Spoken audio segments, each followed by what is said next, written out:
Hi everyone, I'm the plant propagator and welcome to my channel. Today we're in the laboratory with a bunch of guests and we're going to be doing a deflasking. We have, how many different orchids? We have 1, 2, 3, 4, 5, 6 different orchids, and we're going to deflask. We're going to do a little experiment, a little science to go along with this. One of the interesting things, and what I wanted to share with you, is that when you do comparisons and when you do science, you have to test one thing versus the other using the same, in this case, deflasked plants or the same conditions or something like that. So what we're going to do today, let me go over with this.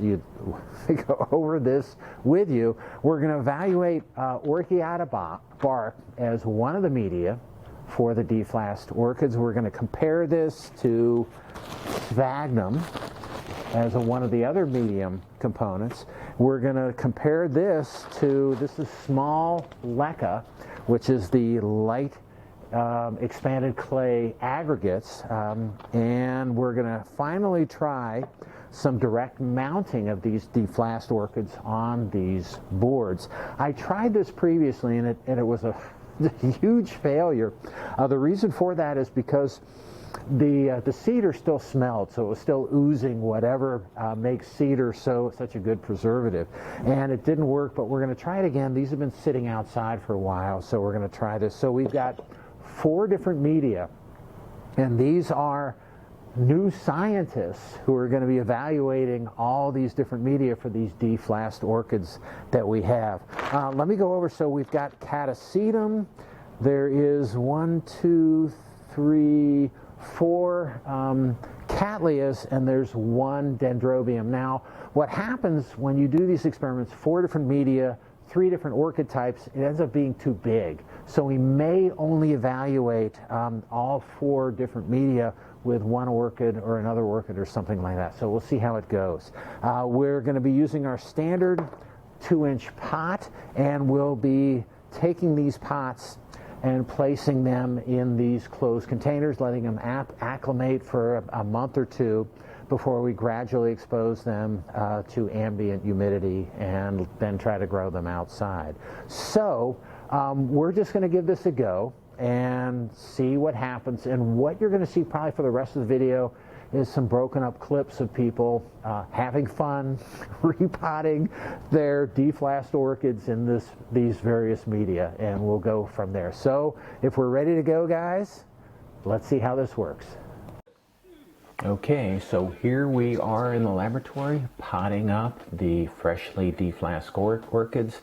Did spend some time with the 8 volunteers that were in the laboratory going over how to deflask and remove the media from the roots of the orchid plants and how to clean them up. And I spent a lot of time explaining the proper placement of the orchids in the pots, and they have to be placed again at just the right level so that you can see the roots grow out, and they have to be in there so that the existing roots hold the orchids in place.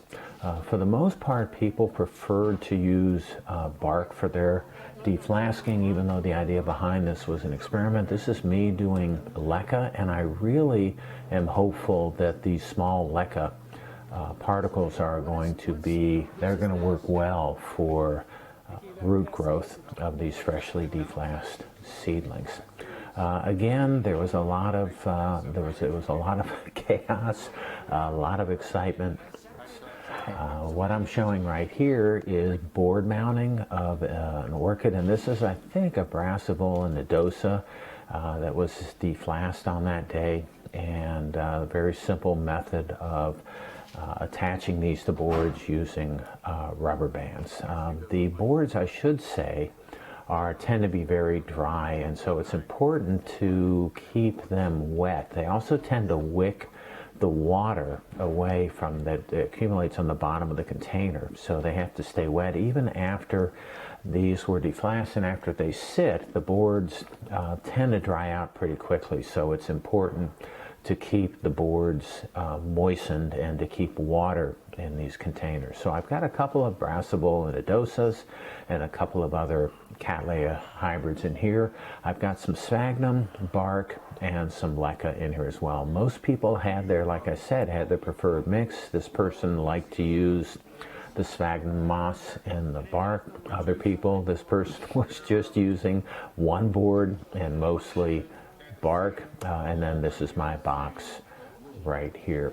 Finally, the most important thing, and if you look at these containers, not too many of them are labeled, but it's really important when you're deflasking and when there's confusion to label the orchids in the individual containers. You think you're going to remember what they are, but you don't, so it's important to label.